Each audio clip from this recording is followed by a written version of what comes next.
জাবের ইবনে আব্দুল্লাহ রাদিয়াল্লাহু তাআলা আনহু, বয়স মাত্র 15। এখানে অনেক বাচ্চাদের বয়স আছে 15। তার বাবা যখন মারা যায় তখন তার বয়স 15, এবং তার 7 বোন এর দায়িত্ব চলে এসেছে জাবেরের মাথায়। এর 2 বছর পর একটা যুদ্ধের জন্য তাকে ডাক দেয়া হলো, তিনি যুদ্ধে চলে গেলেন। যুদ্ধ থেকে ফিরছেন, রাসূলুল্লাহ সাল্লাল্লাহু আলাইহি ওয়াসাল্লাম দেখলেন জাবের অনেক দূরে, অনেক পিছিয়ে, সবাই সামনে এগিয়ে যাচ্ছে। রাসূলুল্লাহ সাল্লাল্লাহু আলাইহি ওয়াসাল্লাম সবাইকে বলেন, একটু থামেন, তোমরা একটু থামো, একটু স্লো যাও। জাবেরের মধ্যে রাসূলের প্যারালালে চলে আসলেন। রাসূল জিজ্ঞেস করলেন, জাবের এত দেরি কেন? বলে, ইয়া রাসূলুল্লাহ, আমার ওটটা তো একটু দুর্বল। এই কারণে তোমার উট দুর্বল কেন? ইয়া রাসূল, আপনি তো জানেন আমার বাবা যুদ্ধের ময়দানে শাহাদাত বরণ করেছেন, আমার 7 বোন আছে, আমার ফ্যামিলিতে আর কেউ ইনকাম করার মতো নাই, আমার বাবা এইটুকু সম্পত্তি রেখে গেছেন, এই দুর্বল উটটি, এর চেয়ে শক্তিশালী কোনো কিছু নাই। রাসূলুল্লাহ সাল্লাল্লাহু আলাইহি ওয়াসাল্লাম দেখলেন যে তার জামায় একটা দাগ আছে। এটা কিসের দাগ? তৎকালীন মানুষের জামায় দাগ থাকতো, তারা পারফিউম আতর ব্যবহার করতে এটা দাগ থাকতো। এবং আপনি কোনো সম্ভ্রান্ত ফ্যামিলির মানুষ, তার মানে হচ্ছে আপনার শরীরে আতরের দাগ আছে, কারণ আতর সবাই ব্যবহার করতে জানতো না অথবা পারতো না। এটা কিসের দাগ? ইয়া রাসূলুল্লাহ, আমি বিয়ে করেছি। সেই সময় রাসূলুল্লাহ সাল্লাল্লাহু আলাইহি ওয়াসাল্লাম তার বিখ্যাত সেই কথাটি বলেছেন, তুমি কাকে বিয়ে করেছো? বলে, আমি এরকম একজন বিধবা নারীকে বিয়ে করেছি। তুমি কেন একজন যুবতী নারীকে বিয়ে করলে না? তুলাইবুকা ওয়া তুলাইবুহা, তুমি তার সাথে একটু আনন্দ করতে পারতে, সে তোমার সাথে আনন্দ করতে পারতো। বলি, ইয়া রাসূলুল্লাহ, আমার 7টা বোন, এই বোনদেরকে লালন পালন করার জন্য আমার একজন দায়িত্বশীলা নারী দরকার ছিল, এবং এই কারণে আমি তাকে বিয়ে করেছি। রাসূল তাকে ইন্টারনালি মারহাবা জানালেন, তুমি big choice, great choice you have made. রাসূলুল্লাহ সাল্লাল্লাহু আলাইহি ওয়াসাল্লাম বলে, তো তোমাকে, আচ্ছা তুমি তো এই দুর্বল উট নিয়ে যেতে পারবে না, আচ্ছা ঠিক আছে। রাসূলুল্লাহ সাল্লাল্লাহু আলাইহি ওয়াসাল্লাম উটকে একটু মাত্র খোঁচা দিলেন। এটা এমন একটা আঙ্গুল, যে আঙ্গুল যদি আকাশের দিকে কেবল এতটুকু কেবল ইঙ্গিত করে, তাহলে আকাশের চাঁদ দ্বিখণ্ডিত হয়ে যায়। এমন একটা আঙ্গুল, যে আঙ্গুল যদি কোথাও কেবলমাত্র এতটুকু পানির মধ্যে ডুবায় বা চুবিয়ে দেয়, এটা হতে পারে যে 1 লোটা বা 1 বদনা পানি, কিন্তু 1700 বা 1600 লোক ওইখান থেকে গোসল করার পানি পায়, তারা পানি পান করার মতো পানি পায়, এবং তারা পানি প্রিজার্ভ করতে পারে যে পরবর্তীতে পানি তারা ব্যবহার করবে। এটা পানি ছিল মাত্র 1 লোটা। 1400 লোক খায় যে এমন এক আঙ্গুল, যে আঙ্গুল কেবলমাত্র বলেছে এতটুকুই কেবলমাত্র খাবার আছে, একটা ছোট্ট পাতিলের মধ্যে অল্প একটু মাংস আছে আর অল্প কয়েকটা রুটি আছে। তিনি বলেছেন, আমি হাতটা রাখলাম, তোমরা এবার নাও। 1400 লোক খাওয়ার পরে এরপরে যতটুকু মাংস ছিল ততটুকুই অবশিষ্ট আছে। এমন একটা আঙ্গুল, সে আঙ্গুল কেবল একটু খোঁচা মারলো, খোঁচা মারার পর ওটা তেজি হয়ে গেল, এবং এটা সবার আগে এখন দৌড়ে যাচ্ছে। রাসূলুল্লাহ সাল্লাল্লাহু আলাইহি ওয়াসাল্লাম বললেন, জাবের থামো। জাবের থামলেন, তোমার ওটটা আমি কিনতে চাই। ইয়া রাসূলুল্লাহ, একটাই তো আমার সম্পদ, এটা বিক্রি করলে কেমনে হবে? না, তুমি আমার কাছে বিক্রি করে দাও। না, আমি বিক্রি করতে পারবো না। তুমি বিক্রি করো প্লিজ। না, আমি বিক্রি করতে পারবো না, আমার একটাই মাত্র সম্পদ। রাসূলুল্লাহ সাল্লাল্লাহু আলাইহি ওয়াসাল্লাম 10 বার বললেন তাকে, তোমার এটা বিক্রি করে দাও। মাত্র তার বয়স মাত্র 17। এখনকার যুগের বাচ্চাদের বয়স 17 হলেও তারা যতটুকু ম্যাচিউর, তৎকালীন বাচ্চারা ইন্টেলেকচুয়ালি আর অনেক বেশি ম্যাচিউর ছিল। আমাদের বাচ্চাদের ম্যাচিউরিটি একটা ভিন্ন জায়গায়। আপনারা এবং আমরা ভয়াবহভাবে একটা ডিস্ট্রাকশনের ওয়ার্ল্ডে বসবাস করছি, ভয়াবহভাবে একটা ডিস্ট্রাকশন। কোন এক সময় পাপ করার জন্য আপনাকে অনেক দূরে যেতে হতো, এখন পাপ করার জন্য অন্য কোথাও যাওয়া লাগে না। এখন পাপ আপনার ঘরের মধ্যেই রয়েছে, আপনার একটা ছোট্ট ডিভাইসের মধ্যে রয়েছে। এমন কোনো পাপের ট্রেস নাই যে ট্রেস এই ডিভাইসের মধ্যে পাওয়া যায় না। এভরিথিং, সব কিছু এখানে পাওয়া যায়, এভরিথিং এখানে রয়েছে। যত ধরনের অ্যাভারেশন, যত ধরনের ডিস্ট্রাকশন, যত ধরনের ওয়েওয়ার্ডনেস, যত ধরনের পথভ্রষ্টতা অথবা ধরেন পথ থেকে সরে যাওয়া, এগুলো সব কিছুর মধ্যে পাওয়া যায়। তারা ছিলেন ইন্টেলেকচুয়ালি ম্যাচিউরড। রাসূল তাকে 10 বার বললেন, 10 বারই তিনি ডিনাই করলেন। অতঃপর যখন 11তম বার তাকে বললেন, তিনি বললেন, ইয়া রাসূলুল্লাহ, ঠিক আছে বিক্রি করে দিলাম, কত দেবেন আপনি? বলেন 1 দিরহাম। 2 দিরহাম। কি বলেন ইয়া রাসূলুল্লাহ, এর দাম কি 2 দিরহাম হয় নাকি? আচ্ছা ঠিক আছে 4 দিরহাম। না, আরো বেশি দিতে হবে। আচ্ছা ঠিক আছে 8 দিরহাম। না, আর একটু বেশি দিতে হবে। বলতে বলতে রাসূলুল্লাহ সাল্লাল্লাহু আলাইহি ওয়াসাল্লাম এটার যা দাম হওয়ার কথা ছিল তার চেয়ে 10 গুণ তিনি দাম বলে বললেন, এটা 40 দিরহাম দেবো, যাও। এবার তিনি জাবের বলেন, ইয়া রাসূলুল্লাহ, ঠিক আছে, একটা ছোটদের তোমাদের গল্প বলছি। রাসূলুল্লাহ সাল্লাল্লাহু আলাইহি ওয়াসাল্লামকে এবার জাবের বলেন, ইয়া রাসূলুল্লাহ, আমি একটু মদিনা পর্যন্ত একটু উটটা নিয়ে যাই, আমি যাবো কিভাবে? বলে, আচ্ছা ঠিক আছে মদিনা পর্যন্ত যাও। মদিনাতে যাওয়ার পর প্রত্যেক দিকে চলে যাচ্ছেন। জাবের দেখলেন রাসূলুল্লাহ সাল্লাল্লাহু আলাইহি ওয়াসাল্লাম চলে যাচ্ছেন। তিনি বলেন, ইয়া রাসূলুল্লাহ, আপনি উটটা নেবেন না? আপনি না বিক্রি করেছেন, আপনি না কিনে নিয়েছেন আমার কাছ থেকে? না জাবের, এদিকে আসো। বলে, কি? বলে, ওটটা তোমাকে দিয়ে দিলাম। না, আমি না বিক্রি করেছি আপনার কাছে। রাসূলুল্লাহ সাল্লাল্লাহু আলাইহি ওয়াসাল্লাম বললেন, আমি তোমার কাছে ওটটা কিনে নিয়েছি, এবার ওটটা আমি তোমাকে হাদিয়া দিয়ে দিলাম। 40 দিরহামও দেয়া হলো, হাদিয়াও দেয়া হলো। রাসূলুল্লাহ সাল্লাল্লাহু আলাইহি ওয়াসাল্লাম, ওলামায়ে কেরাম যারা আছেন, শিক্ষকরা যারা আছেন, রাসূলুল্লাহ সাল্লাল্লাহু আলাইহি ওয়াসাল্লাম জানেন জাবের একটা এক ধরনের ইমোশন আছে, একটা সেন্সিবিলিটি আছে, তার এক ধরনের আত্মমর্যাদা আছে, ইংরেজিতে বলা হয় সেলফ এস্টিম। ইংরেজিতে বলা হয় সেলফ এস্টিম। আল্লাহ সুবহানাহু ওয়া তাআলাকে ইজ্জত বলেছেন, ইন্নাল মুলুকা ইযা দাখালু ক্বরিয়াতান আফসাদুহা ওয়া জাআলু আইজ্জাত আহলিহা আযিল্লা ওয়া কাযালিকা ইয়াফআলুন। আল্লাহ তাআলা বলেছেন স্বৈরাচারদের, জালিমদের, এদের একটা চরিত্র যুগ যুগ ধরে আছে। জালিমরা যদি কোনো একটা সময়, কোনো একটা সমাজে অথবা কোনো একটা রাষ্ট্রের যদি তারা ক্ষমতাশালী হয়, তাহলে ওইখানকার সম্মানিত মানুষদেরকে তারা অপমানিত করে। কারণ জানে সম্মানিত মানুষের একটা আত্মসম্মান বোধ আছে, এরা কোথাও মাথা নত করে না, এরা মাথা উঁচু করে দাঁড়ায়। যদি তারা দেখে যে তাদের সম্মানে কেউ আঘাত করেছে, তাহলে তারা বাঘের মতো গর্জে ওঠে। এই জন্য তারা সম্মানিত মানুষদেরকে অপমানিত করে, তাদেরকে তারা লিকুইডেট করে দেয়, অর্থাৎ তাদেরকে সমাজ থেকে নিশ্চিহ্ন করে দেয়। এটা যুগ যুগ ধরে এটা ছিল। আল্লাহ সুবহানাহু ওয়া তাআলা কোরআনে সূরা সাবাতে, মোস্ট প্রবাবলি, আমি হাফেজ না, আমি জানি না, most probably it is in সূরাতুস সাবা। এটা কি সূরা সাবায় আছে নাকি? হ্যাঁ, কোন সূরায়? আচ্ছা, তোমরা বলতে হবে পরে।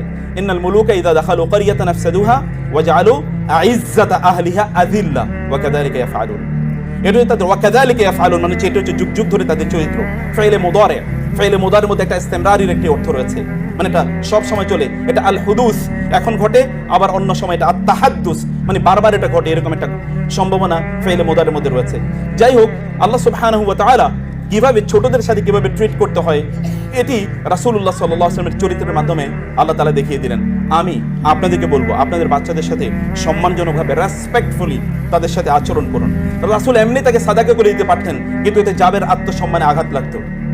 রাসূল এমনি তাকে ভিন্নভাবে কথা বলতে পারতেন, এতে জাবেরের মন খারাপ হয়ে যেতে পারতো। কিন্তু রাসূলুল্লাহ সাল্লাল্লাহু আলাইহি ওয়াসাল্লাম একদিকে তার সাথে একটু আনন্দ করার একটু সময় কাটালেন, একটু আনন্দ দিলেন তাকে, এক ধরনের তার মধ্যে এক ধরনের হাইপার এক ইমোশন তার মধ্যে তৈরি করে দিলেন।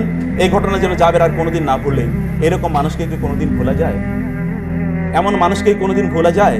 যিনি এমন আচরণ করেছেন, তাকে তো হৃদয় দিয়ে ভালোবাসতে হয়, তাকে অন্তর দিয়ে ভালোবাসতে হয়।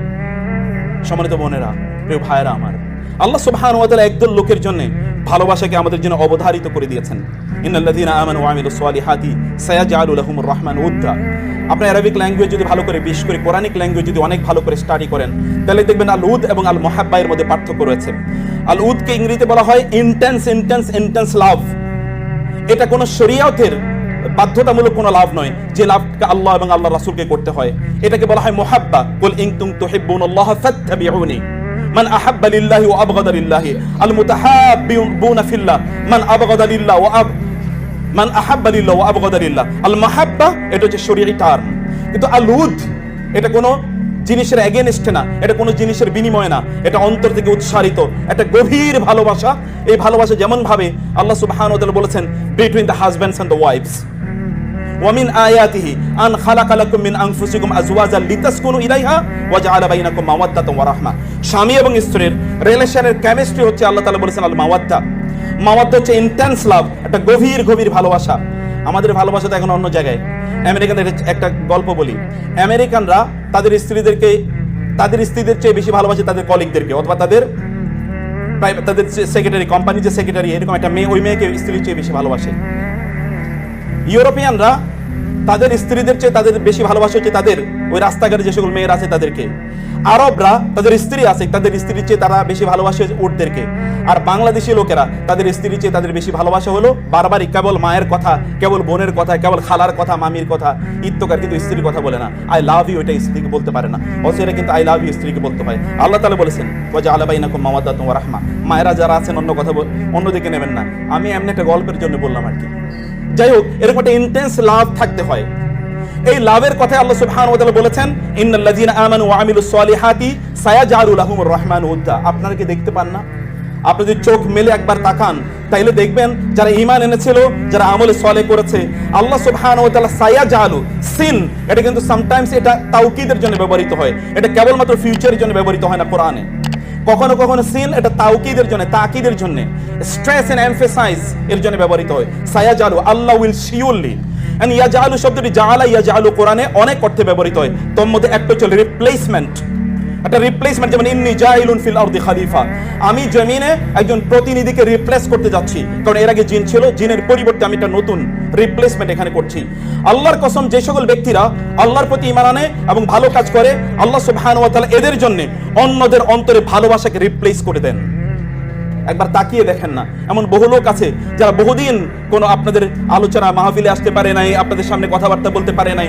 হতে পারে যে তারা চার দেয়ালের মধ্যে তারা বন্দী ছিল, কিন্তু 13, 14, 15, 16 বছর, 20 বছর পরেও সমগ্র পৃথিবী তাদের জন্য কাঁদছে। এরকম কাঁদে নাই? এমন অবস্থা কি আপনাদের সামনে দৃশ্যমান নয়? এরকম কোটি কোটি এরকম এক্সাম্পল। কেবল যদি আপনাদের চোখ আছে, ইন্নাহা লা তা'মাল আবসার ওয়ালাকিন তা'মাল কুলুবুল লাতী ফিস সুদূর, যদি অন্তরের দৃষ্টি থাকে তাহলে আপনি এটা দেখতে পাবেন। আল্লাহ তাআলা কি রকম ভালোবাসা তাদের অন্তরে তৈরি করে দিয়েছেন।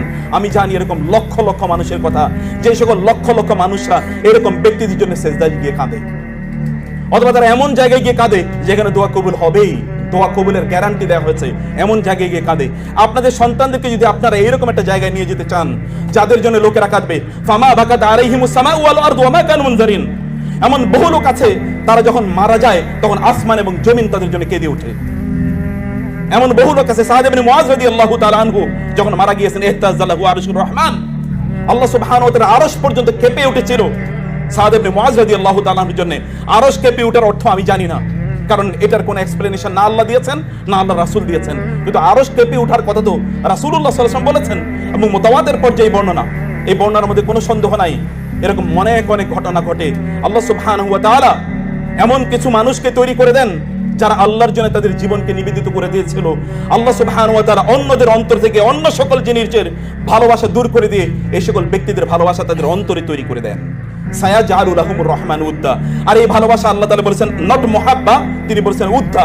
উদ্দা মানে হচ্ছে, হতে পারে যে এই ব্যক্তি আপনাকে কোনোদিন পছন্দ করে না অথবা আপনার আদর্শকে পছন্দ করে না, কিন্তু তিনি আপনার জন্য চোখের পানি ফেলবেন, তিনি আপনার কথা বলবেন, তিনি আপনাকে স্যালুট করবেন, তিনি আপনাকে শ্রদ্ধা করবেন।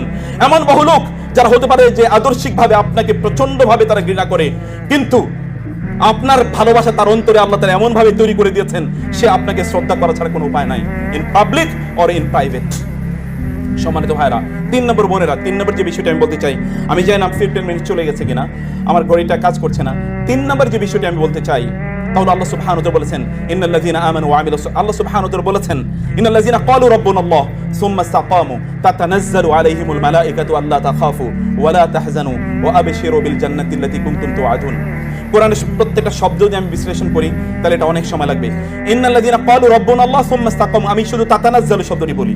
তাতানাজ্জালু এটা বাবুত তাফাউল, এটা বাবুত তাফাউল, বাব তাফঈল, বাব ইফআল, অথবা যদি আমরা বলি বাব নাসারা অথবা দরাবা, যেটাকে আমরা মডার্ন ইংলিশ, মডার্ন আরবিক এটাতে বলি ফ্যামিলি নাম্বার 1, এটা হচ্ছে ফ্যামিলি নাম্বার 6। ফ্যামিলি নাম্বার 6 এ কোরআনে যত শব্দ এসেছে সবগুলো শব্দের মধ্যে কাসরাত রয়েছে, কাসরাত মানে অনেক বেশি। যেমন তানাজ্জালুল মালাইকাতু ওয়ার রূহু, তাতানাজ্জালু আলাইহিমুল মালাইকাতু, এখানে আলিফ লাম এটা কখনো কখনো লিল ইস্তিগরাক অথবা লিল কাসরা, একটা কমিউনিটিকে বোঝানোর জন্য ব্যবহৃত হয়। যেই সকল ব্যক্তিরা তারা ঈমান এনেছে, ঈমানের উপর তারা শুধুই ছিল, আল্লাহ সুবহানাহু ওয়া তাআলা বলেন এদের মৃত্যুর সময় বিশাল সংখ্যক ফেরেশতা তাদের উপর এসে নাজিল হয়, তাতানাজ্জালু আলাইহিমুল মালাইকা, এবং ফেরেশতারা এসে তাদেরকে বলে আল্লাহ তাখাফু ওয়া লা তাহজানু ওয়া আবশিরু বিল জান্নাহ। আল্লাহ তাখাফু, তাখাফু এবং তাহজানু, তোমাদের কোনো ভয় পাওয়ার কোনো কারণ নাই, অতীতের যা তোমরা করেছো এই জন্য কোনো ভয় পাওয়ার কোনো কারণ নাই। এমন অনেক মানুষ আছে যে সকল মানুষ যেই সকল মানুষ অতীতে এমন কাজ করেছিল, মৃত্যুর ফেরেশতা যখন তার কাছে আসে তখন সে বলতে থাকে খবরদার আমার একটু একটা দিন সময় দাও, আরো একটা দিন বাঁচতে চাই, আরো একটা দিন থাকতে চাই। এটাকে বলে আল খাউফ। এবং দুই হচ্ছে আল হাজান অথবা আল হুজন। হুজন মানে হচ্ছে ভবিষ্যৎ সম্পর্কে আপনার টেনশন, আমি যা আকাম করছি অতীতে এটার জন্য জানি কি যেন হয়, ভবিষ্যতে যেন আল্লাহর সামনে গিয়ে কিভাবে দাঁড়াতে হয়। এইরকম একটা পরিস্থিতিতে ফেরেশতারা এসে তাদের কাছে বলে, আপনি হয়তো মা তার পাশে আপনি দাঁড়িয়ে কাঁদছেন, আপনি বাবা কাছে কাঁদছেন, আপনার সন্তানরা আপনার মৃত্যুর সময় কাঁদছে এবং আত্মীয়স্বজন কাঁদছে, কিন্তু আপনি হাসছেন। কেন হাসছেন জানেন? কেন? আপনি কিন্তু মৃত্যু অথবা মৃত্যুর দুয়ারে আপনি দাঁড়িয়ে আছেন, আপনি হাসছেন আর অন্যান্যরা কাঁদছে। কেন আপনি হাসেন জানেন? কারণ ফেরেশতারা এসে আপনাকে বলেছে লা তাখাফু ওয়া লা তাহজানু। 3 নম্বরে আপনার সামনে জান্নাত উপস্থাপন করা হয়েছে, ওয়া আবশিরু বিল জান্নাহ, এবং তাকে জান্নাতের সুসংবাদ দাও। নাহনু আউলিয়াউকুম ফিল হায়াতিদ দুনিয়া ওয়া ফিল আখিরাহ, তোমাদের বন্ধু ছিলাম আমরা দুনিয়াতে এবং আখিরাতেও তোমাদের বন্ধু আমরা। রাসূলুল্লাহ সাল্লাল্লাহু আলাইহি ওয়াসাল্লাম বললেন তুআদু আল রূহু ফি জাসাদিহি, ব্যক্তি যখন মারা যায় তখন তার রূহটা তার শরীরে ফিরিয়ে দেওয়া হয়। এবং তাকে তখন ফেরেশতারা এসে তাকে প্রশ্ন করে, 4টি প্রশ্ন করে, এবং চতুর্থ প্রশ্নে 3টি প্রশ্ন আমরা সবাই মুখস্থ জানি। চতুর্থ এবং সহিহ হাদিস, এটা হাসান আল আরনাউত তিনি, শোয়েব আল আরনাউত তিনি বলেছেন হাদিসটি সহিহ। ইমাম আহমদ ইবনে হাম্বল তার মুসনাদে হাদিসটি বর্ণনা করেছেন। তিনি বলেছেন রাসূলুল্লাহ সাল্লাল্লাহু আলাইহি ওয়াসাল্লাম অতঃপর বললেন, ফেরেশতারা তাকে 4 নম্বর প্রশ্নই করবে, ওয়ামা ইলমুকা, কি ধরনের জ্ঞান অর্জন করেছো আপনাদের বাচ্চাদের ব্যাপারে, এই কথাটি কি জ্ঞান অর্জন করেছো? তখন সে বলবে, ক্বারাআতুল কুরআনা ফাআমানতু বিহি ওয়া সাদ্দাকতু, আমি কোরআন তেলাওয়াত করেছিলাম, কোরআন পাঠ করেছিলাম, কোরআনের উপর ঈমান এনেছি, এবং কোরআন যা বলেছে আমি তাকে সত্যায়ন করেছি, আমি তা নিজের জীবনে বাস্তবায়ন করেছি, সেটা প্রচার এবং প্রসার করেছি, এবং তার উপর আমি বিশ্বাস স্থাপন করেছি, আমি এর কোনো অন্যথা করি নাই। তখন আসমান থেকে ফায়ুনাদি মুনাদিন ফিস সামা, তখন আসমান থেকে চিৎকার করে জানিয়ে দেওয়া হবে, আন সাদাকা আবদি, আমার বান্দা সত্য বলেছে। এই কথা মহান আল্লাহ সুবহানাহু ওয়া তাআলা বলেন, আমার বান্দা যা বলেছে সত্য বলেছে। আফরিশুহু মিনাল জান্নাহ ওয়া আলবিসুহু মিনাল জান্নাহ, তাকে জান্নাতের একটা বিছানা তার জন্য তৈরি করে দাও, এবং তাকে জান্নাতের পোশাক তাকে পরিধান করিয়ে দেওয়া হোক, এবং তার জন্য জান্নাতের একটা দরজা তার জন্য উন্মুক্ত করে দেওয়া হয়। এই দরজা দিয়ে সে তখন জান্নাত দেখতে পায়। জান্নাতের রাওহিহি, কোরআনে হাদিসে এসে তারপরে তার কাছে আসে মির রাওহিহা ওয়া তুইবিহা, জান্নাতের সুগন্ধি এবং জান্নাতের যে সুরম্য অট্টালিকাগুলো, এগুলো সে দেখতে পায়। এখানকার নেয়ামত তার কাছে আসতে থাকে। এইরকম একটা অবস্থা এই সকল ব্যক্তির জন্য তৈরি হয়। সম্মানিত ভাইয়েরা এবং বোনেরা, আপনারা যদি আপনাদের সন্তানদেরকে চান এরকম মানুষে তারা পরিণত হোক, পৃথিবী ব্যাপী আল্লাহ সুবহানাহু ওয়া তাআলা তাদের অন্যদের অন্তরে এদের ভালোবাসা তৈরি করে দেখ, এরা সফল হোক, এবং এরা যখন আল্লাহ সুবহানাহু ওয়া তাআলার সামনে যখন যাবে, তখন এরা এলিট হিসাবে, অ্যারিস্টোক্রেটিক হিসাবে, নোবেল হিসাবে, সম্ভ্রান্ত মানুষের মতো তারা আল্লাহর সামনে দাঁড়াবে, অথবা আপনারা আল্লাহর সামনে দাঁড়াবেন। এরকম অবস্থায় তাহলে অবশ্যই আপনাদের নিজেদেরকে সিদ্ধান্ত নিতে হবে, 15 সেকেন্ডের ওই সময়ে আপনার সন্তানকে নিয়ে আপনি যা চিন্তা করেছিলেন না, সেটিকে নিয়ে আপনি ভাবুন, সেটিকে আপনি করতে থাকুন, সেই পথে আপনি অব্যাহতভাবে চলুন। আশা করছি তানজিমুল উম্মাহ সেই পথে আপনাদেরকে পরিচালিত করছে, এবং আল্লাহ সুবহানাহু ওয়া তাআলা এখানকার ম্যানেজমেন্টকে সেই তৌফিক দান করুন, আল্লাহুম্মা আমিন। এবং আমাদের এই দেশকে আল্লাহ সুবহানাহু ওয়া তাআলা তার দ্বীনের জন্য, তার শরিয়ার জন্য এবং তার রাসূলের সুন্নাহর জন্য কবুল করে নিন।